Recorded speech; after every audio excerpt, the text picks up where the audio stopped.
It's the most exciting day of the week. It's the day that I get an email from my dear friend Mike Cohn.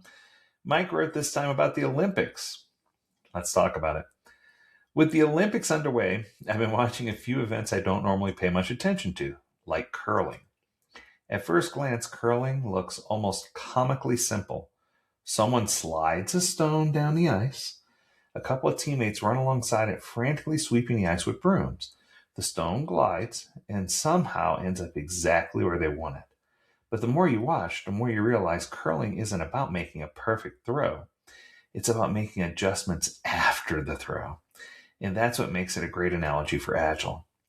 For a long time, traditional software development treated projects as if teams only had one chance to get everything right. The goal was to write the requirements document, create the design, then implement everything exactly according to plan. If you did enough planning up front, the thinking went, you could get it right the very first time. The problem is, software development almost rarely, if ever, works that way. Even if you have smart people and a solid plan, you're still operating on uncertain ice. Customers don't always know what they need until they see it. Stakeholders often describe what they want in ways that are incomplete or ambiguous, or shaped by assumptions that turn out to be wrong. And developers, no matter how experienced, can misunderstand what they hear and build something completely out of line. That's not incompetence, that's just reality. Communication has friction, and uncertainty is built in. In curling, the team knows that too. They can't control the ice. They can't assume the stone will behave exactly the same way every single time. Conditions vary. The surface isn't perfectly predictable. If the players just stood there and watched the stone slide, hoping it ends up on a bullseye, they'd lose most of their matches. So instead, they sweep. Sweeping doesn't completely change the outcome. It doesn't teleport the stone to the target, but it nudges the stone's speed and direction. It helps the team adjust what's happening in real time. That's what Agile does on development teams.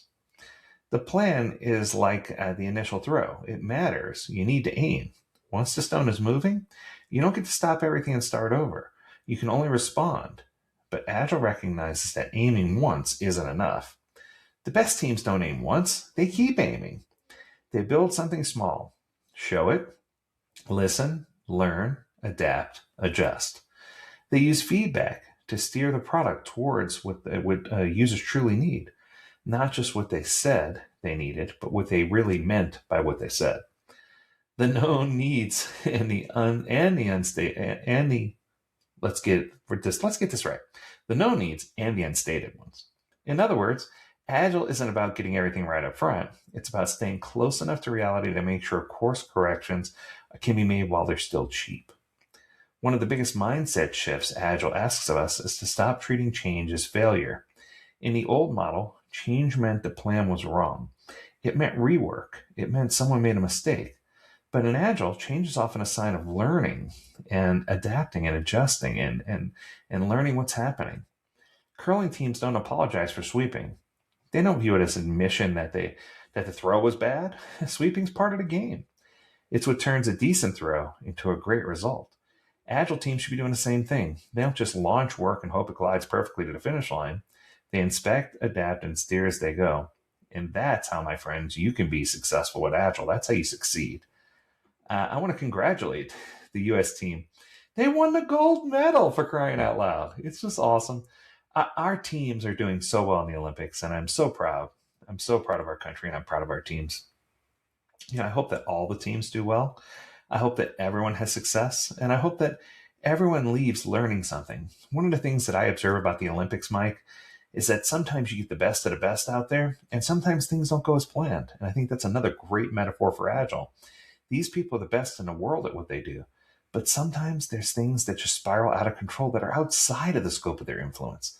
And I think that if we acknowledge those things exist, and if we talk about known knowns as well as known unknowns, right, that they're going to be unknowns, we can understand better what we can do to make a difference, both in an Agile world and in our personal lives. I think we need to be adaptable and more flexible, because I think kindness goes a lot further if it's laced with, we're going to make mistakes, and we know we are. Let's not try to be perfect. Let's just try to do the best we can. That's going to do it for today. I hope you enjoyed this episode. If you have a topic you want us to discuss, learn more at agiledad.com. We'd love to hear from you. Mike, as always, thank you for the wonderful email. And as always, we encourage you to stay healthy, stay well, and stay agile, my friends. Until next time, do take care. Bye now.